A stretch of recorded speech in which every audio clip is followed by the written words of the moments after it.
here we are, Austin, Yes, we've made it. to the end of our longest series yet on the podcast. That's Uh, right. Faith in the Challenges of History has been, I think we did something like 16 episodes. Is that right? yeah, that's a lot. I mean, it turns out that there's quite a lot of challenges in history. It does. It does. And we certainly didn't cover all of them. We have a representative sample, I would say. Yeah, I also felt like even the ones we picked, we were just dipping our toes in the water and we could have done a whole series on each of them. Yeah, absolutely. That's what I thought as well, is there's so much there that we sort of had to skim the surface a bit, luckily with the help of some people who know a lot more about it than we do. Yeah, so it was sort of in two halves, really. The first half was about the challenge of biblical history and what to do with the historical claims made in the Bible. And then the second half was more about challenges that Christians face when trying to understand and relate to the history of Christianity itself. Mm. What do you think is the connection between those two halves, besides the fact that they both have the word history in? That's right. Just a primarily linguistic connection. No, I think yeah, essentially, both halves of that. On the one hand, they all of those elements arise from the particularly this kind of challenge of the rise of historical criticism or historical consciousness in a particular vein in the modern Mm, period. Right. So the I think that becomes this point where Christians start to both have to face questions about, the historicity of the biblical text and about their own history, and the sort of even the kind of historicity of the Christian tradition, right? And so I think that they're connected in a lot of ways, and So the and rise of even historic, you talk about the rise of historical consciousness, just for an accessible take. That's basically something that happened in the 19th century, as best I understand it, where everybody just became more aware that stuff changes through history, that we're not just endlessly repeating the same thing, but there's some kind of that there's significant changes in the way people think and live and behave between different time periods, and that creates a whole lot of questions about what are the timeless truths can we hold on to, what can we be sure happened in the past, and how are we supposed to understand and appropriate the parts of our own history which we're not so happy about. mm, Yeah. and alongside that was the kind of rise of, the historical critical methods that we've been talking a lot about as a way Yes. of engaging those kinds of questions, a very particular way of engaging those questions. Um, yeah, which makes, we kind of started the series by saying, I did at least by saying, I think this is even a bigger challenge than science, when it comes to faith in the modern world. And that's really where that kicks off, for a lot of Christian thinking since then has been wrestling deeply with questions of history. And so I think they're connected. And I also think some of our specific episodes connected them. Amy Peeler, especially, I think, we sort of ask questions both about how does the Bible treat and talk about women, and also sort of Christianity treat and talk about women. And you can see that those are very much connected, right? Yeah, that's Um, the history of sort of oppression of women, which Amy Peeler is arguing led to a certain warped interpretation of the Bible, which ignores the prominent place that women have and that kind of thing. yeah, Yeah. that's right. And so we start to see, right, that the question of like what does the Bible itself even say? Sometimes to get to that question, we have to understand our own history and how that's impacted interpretation and understanding of the Bible. Yeah, and I think that's true of a lot of these actually different kind of issues that we have, thinking about, say the relationship between Christianity and power and violence, and how Yeah. that impacts, readings of scripture and vice versa. Yeah, that's right. It opens up a whole can of worms, which we don't have time to explore right now. But what are some of the highlights for you? What was your favorite episode on biblical history? Oh, good question. I think I liked so many of them for different reasons. I felt like I really liked Matt Thomas's episode. I thought it was interesting the kind of um he brought a kind of taxonomy to the discussion, and a Yeah, lot he, of he this. brought a great deal of clarity, didn't he? Because Yeah. people keep talking about the historical critical method, and then what do we do with it? Do we accept it? Do we reject it? And that kind of stuff. But Matthew Thomas came along and pointed out, well, actually, there's multiple things that are called that, Hmm. and we might relate differently to each of the things that it goes by that name. That was very, very helpful. Yeah. Yeah, really helpful. And I think, he characteristically thinks about things often from a different angle than I would. And so I always find it, yeah, and particularly our Yeah. conversation, he brought a lot of things that I hadn't expected, which I found really valuable. Interesting statistic. The most popular episode on the entire podcast since the beginning has been the first episode in this series on biblical history in the Old Testament with Professor John Goldingay. Oh, wow. Um, that seems to have done really, really well. People seem to really like that episode. It certainly was a lot of fun, and it was the only one that we were able to do entirely in person. Right. Yeah. Which maybe says something about being together in person to talk about these things. Yeah, well, it would be ideal, wouldn't it? Yeah. What Yeah, about that's so the interesting. second half? What were your standout episodes from the challenges of sort of Christian history since the Bible? Yeah. I mean, I think so many of them, these were great because they were just covering a lot of stuff that, I have tangential knowledge of, but getting to go deeper on all that, I really enjoyed. Mm. I think I always, I think talking to Willie James Jennings, I felt like I was just sitting there nodding and being like, please say more. Yeah, That he was was also that was definitely my favorite. He was just Mm, he brought a certain wonderful humor to an otherwise dark and difficult subject. And it's not like he himself isn't part of the group that is deeply affected by colonialism, but he was able to mm, approach it with a sort of freshness, which really shed a lot of light on it. And he didn't pull any punches either. It mhm. was a brilliant combo. Yeah, he brings so much precision to what he's talking about, but also this like I just feel hope when he talks about stuff. And I think that, yeah, just the way that he approaches it really comes through. Yeah, he makes you feel like a new future is possible. Yeah, Yeah. that's right. What are some of our main take-home insights? Yeah, so I felt like one of the things that comes up in our final episode on the series with Ann Carpenter was this idea of the need for a kind of heuristic or sort of explanatory framework, a theory of something like tradition or history that enables us to engage well with the messy reality of history. Yeah. Um, and that idea of, sometimes I think sometimes that's what gets in our way when we're afraid to look at history, we're afraid to consider it, we feel threatened by it. Maybe we have a kind of explanatory framework of what history is supposed to be, that the reality isn't going to fit into, and so then we just kind of, we ignore it, we reject it. Yeah, I mean, for Christians, we tend to have this idea that Christian history ought to show that Christians are the nicest, kindest, best people who have really been transformed by Jesus' message, and that's our evangelistic witness. Mm, Look at our history and see how much better we were than everybody else. And then if other people look at that history and say, "I'm not sure you were much better than everybody else," mm. that's a challenge. It's hard to sort of deal with. Yeah, it is, right? It absolutely is. And it connects with, how we see ourselves and our own lives and the kinds of questions, right, about like what does it look like to live as a Christian and what do we do with the continuing reality of sin and brokenness in the world? Mm. And I think, the strong temptation to view ourselves always as, well, we're different than that, we're better. And not in the sense of, we're forgiven and loved and but rather just we're smarter than other people or we're better than them.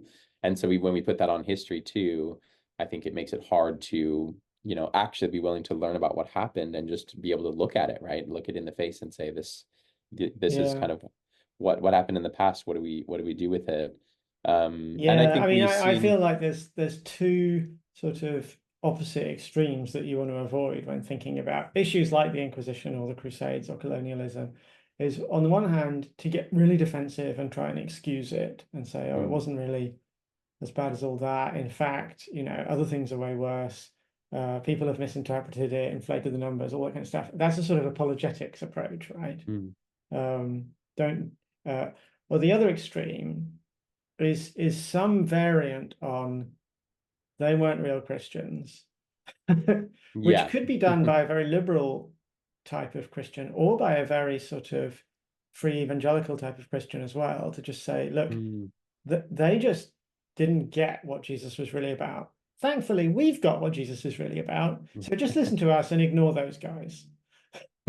Yes. Yeah, exactly. And you do, I think we both grew up in somewhat evangelical contexts, and I certainly saw that a lot as a reason for being evangelical was, well, look at the history of what you say Catholicism has done, and they mean kind of all of Western Christianity by that, or those kinds of claims, and then you say, You well, can make a clean sweep and forget all of that stuff. Let's start again. This is real Christianity. Engage with this. Yeah. yeah, that's right. So that kind of thing I think is yeah, all over the place. And the other strategy, and I thought it was interesting because obviously in some of our episodes, we talked to, like, I think Dr. Castillo like was able to say a lot about, like, the Inquisition is not what people think it was. And there are a lot of And that's things that were important to way say, I worse. guess. Like, Yeah, it's and I important think to say you that it wasn't millions and millions of people being killed. Yes, that's Yeah. right. That's right. Yeah, so it's I think being able to say that, but also and I think but what they brought that was helpful, rather than just saying Christianity's not actually that bad, if you really look at it, everything's good, was to say that we need to make a distinction between understanding both what happened and how the stories about what happened have shaped the world, even if those stories aren't very accurate. Yeah. Right. And that, especially, I think Mike Horsfall really brought that through Crusades, of this, like, the idea of the Crusades is this really big shaping force in the modern world as well. Yeah. And understanding all of those things, and there's a kind of complex there that you sort of have to wrestle with, but that none of that necessarily is like, okay, therefore it's fine, we don't worry about it. But that it takes some work to see, like, the lessons in the Yeah, you past, got to do right? some hard thinking. One of the things I'd hoped to have time for in Dr. Castillo's one on the Inquisition that we didn't quite get to do is I felt like he was saying, well, okay, it was only like 15 people a year who were killed. And I was like, well, okay, that's a lot better than several thousand or million people being killed. But it's still not great that 15 people a year were killed Mm, by Christians on Christian basis. And can we talk about that? And the other thing was he started it off by saying, oh, by the way, I just want to start by saying I think all violence uh, is all violence against the innocent is unjustified or something like that. And mm, I was like, well, okay, I mean, I'm glad you think that, but why didn't they think that? And why do you think that? mm. And Yeah. because you're claiming to be a Christian, they're claiming to be Christians. Where's the disconnect here? Yes, exactly. And that kind of question came up a lot for us, right? Of um who gets to make those kinds of distinctions and claims, and how do we do it? Yeah, Um, is that a sort of, I think sometimes it's an easy way out. And again, it's what you said, those people aren't real Christians, or they weren't doing it for real Christian reasons. These are the actual real Christian beliefs. We don't do violence. Which again, I mean, violence is a big one, right? There are a lot of Christians who are perfectly fine with violence in certain contexts. yeah. The kind of pacifism is in some ways a minority report among modern That's denominations. right. The majority of Christians think that violence is not always wrong under all possible circumstances. Yeah. Yeah, And so that, I think, makes that dealing with our history much more complex, if, unless you are a committed pacifist and you're just saying all of those things were aberrations, which, I think is a compelling position, but most people aren't actually in that position. And so then they have to ask the deeper questions about, well, what, you can't avoid the complexity then. Yeah. yeah, that's right. That's right. Yeah, which again, then we talked about, Willie James Jennings saying, like, you do have to make those distinctions, and we should look back and recover the people who were more faithfully living out what we believe Christianity to be, and give them a prominent voice. which I thought was interesting because he certainly doesn't see that as a, get out of jail free card, but just as a necessary part of the task. Yeah. Well, I think there might be a slight flaw in the way this perhaps entire podcast is set up, because it looks at the challenges to Christianity, which Mm, means that it doesn't fit the remit to look at just real positive examples of the way Christianity has had a positively transforming impact on the world, to sort of counterbalance all of these critiques and objections and attacks on Christianity. But I don't think we're going to do a series on, the Christian invention of hospitals and mm. nurses, or care for the dying, or all of these other things that are attributable to Christian principles, but they're not a challenge to faith, so they don't go in this podcast. Yeah, I know. We sort of shot ourselves in the foot here by just Yeah, focusing on all the negative stuff. And there is so much to be said. I mean, obviously that's part of why yeah, we're Christians is that we see the good in that history. yeah. But I Well, think also being I'll able leave it to to, someone else. that's right. I hope someone else can do a podcast where they trace those things. I think that would be helpful. And I think, Yeah, one thing we've learned is um doing like just understanding history well is important, and that includes the good and the bad. And we can't, focusing on the good can't be a way of excluding the bad. But it could be a way of sort of contextualizing, a way of filling out the picture. But I think holding yeah. those two things together is really the interesting task that we've been trying to figure It's out a just little hard bit. work. It's a long road. If you want to avoid those two extremes, it's harder work, more complicated, takes more effort. And that's sort of the overriding impression I got from what Anne Carpenter was trying to say as well. Mm. Just doing this right is actually hard. The Yeah, very easy hard, option right? is to dismiss it one way or another. They were all Hmm. idiots who weren't real Christians, or everybody else is mischaracterizing them and they were actually okay. But it's really hard to say, no, there's complexity here. We do have Hmm. stuff to repent of, but we also can't distance ourselves from it as if we're going to escape scot-free from future Christians, the assessment of future Christians, Mm. that how could those 21st century Christians possibly think it was okay to, fly in airplanes and contribute to the carbon footprint and the destruction of the planet, or something like that. Mm.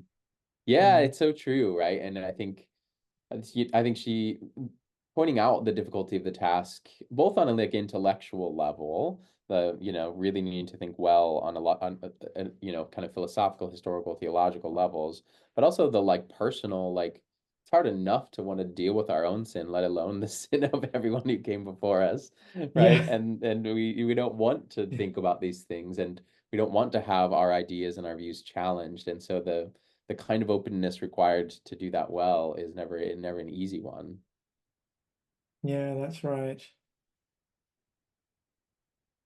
And so one of the things that I think I also took away is this the question of what is history was obviously underlying a lot of this. What do we even mean by history? And I hope at some point we clearly articulated a few different versions of what we mean by history, right?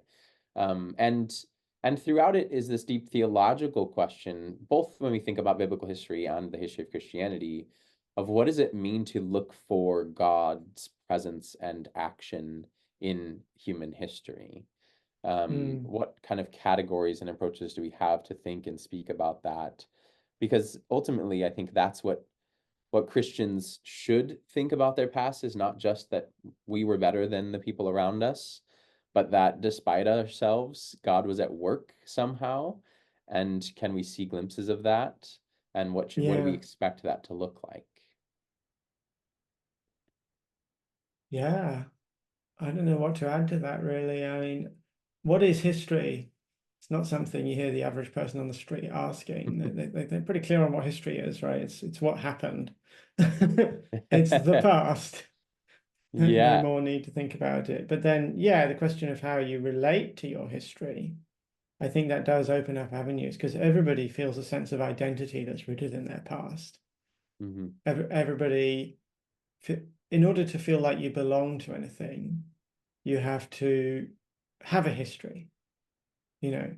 And if you belong to something that's more than 5 seconds old, then it probably has a complex and checkered history, an imperfect history. Yes, yeah. And so then what does that mean for, yeah, how you relate to it, and what you're looking for in it? Yeah. And as theologians, and one of the things Anne Carpenter, we didn't get to talk to her about, but in her book, she has a chapter on kind of concepts of nature and supernature.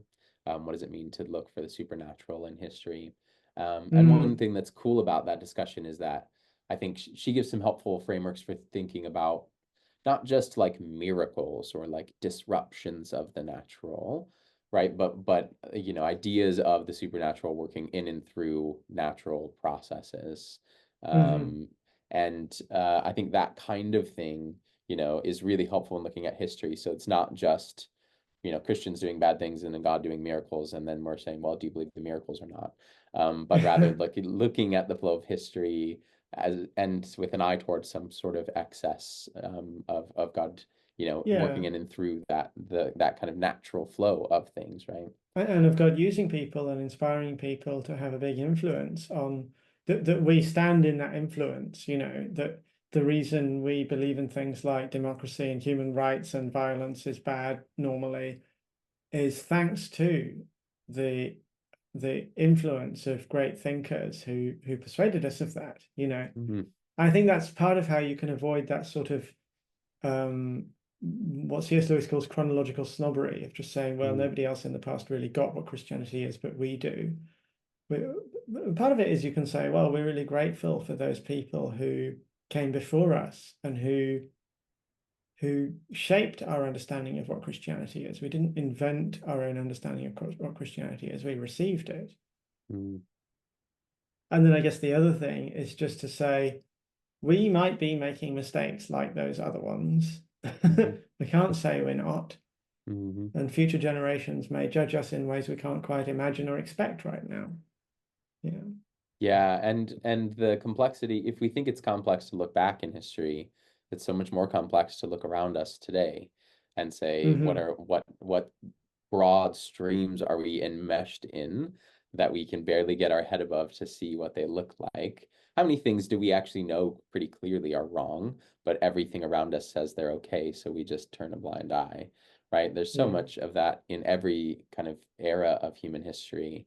And I think that's one of the biggest things that I hope, we can take away from these kinds of things, is just to say, actually, there also have been people in every age who didn't turn a blind eye.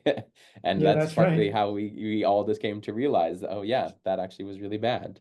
Be inspired by the saints, not in the like technical Catholic term, but just the really inspiring examples of Christian fidelity to the gospel, who are there in every generation and who you can Mm, see criticizing some of the sort of mainstream stuff that is going on even among Christians. And just to yeah, work and to hope that God will reveal to us if we approach these things with a humble and prayerful attitude, then we can hope that God will point out to us ways that we might not be living according to the moral vision of the gospel, even if everybody around us thinks it's perfectly fine and there's nothing wrong with it. yeah, yeah, absolutely. And I think for me, one of the things that I reflected on from these conversations, and again, actually, this came out of Anne Carpenter's book, which I'm thinking about because it's the most recent one we did. So, like you mentioned, but she kind of talks about her book as a kind of connecting point between these are the academic terms, ressourcement and liberation theology, but really just this question of can we combine both a reliance on our history Mm. and a sense of the need for concern for those at the margins, for activism, for justice, right? Hmm. And I think we often see those as competing things. We think of them as kind of conservative and progressive or something, some kind of dichotomy. Hmm. But actually, as Christians, to see the right, our call to seek justice is very much bound up with our reliance on the past, and finding good ways to allow the past to resource us in what we're doing, and that question of can we rely on the past without simply perpetuating the injustice that it wrought in the beginning, Yeah. right? That's the kinds of questions I think we wrestled with, in a lot Absolutely. of the I like her episodes. idea of looking at history and looking at the role that the marginalized and persecuted people are playing throughout history, including biblical history. You Mm, know, the marginalized people are often at the center of biblical history. They're the people who the Exodus is about. You know, they're the people who the exile is about. They're the people who drive the narrative. And the thing is, history is so big, there's so much of it, that you mm, can do it in so many different ways. And I like the idea that a really Christian way of exploring history is to explore history from the perspective of the downtrodden, the disadvantaged, and see what they're telling us about our past, instead of the approach which you know used to be popular of looking at just great names, great mm. leaders, great thinkers throughout history. Well, maybe the action's not with them, maybe the action's just with the ordinary, or even not just the ordinary people, the less than ordinary people. Mm. Yeah, right. I think this idea that history has often been, we tell the stories of these quote unquote geniuses, Yeah, usually Western males or something who changed the world. And we forget that, even if what they accomplished is good, which question mark on a lot of that, yeah, it was whole communities, that involved in this. And yeah, there are so many people on the margins who are really, I guess, central to these stories that we just kind of forget about because they didn't write the books or whatever. And so I think there's so much, yeah, I think, and the fact that, Christianity has tended to think that. I thought it was cool that she brought up that story, these stories from the kind of patristic era of, making central those on the margins of society. And when we yeah. focus on that was really, really insightful. Well, yeah, that's very inspiring, and I certainly want to try and do history that way and think towards the future that way as well. But what's next for our podcast? What are we planning to do as our next series? Yeah, so we are putting together a plan to do a series on evangelicalism, thinking essentially about kind of what's happening in the contemporary contexts, sort of movements within and sort of out of evangelicalism, where are people going, that sort of thing that we sort of Yeah, want to explore. cool. So we'll probably have an introductory chat about that when the time comes. So we don't want to take up too much time on it now, but just to our listeners, stay tuned and stay tuned to learn all about evangelicalism and its political implications Mm. around the world, including America.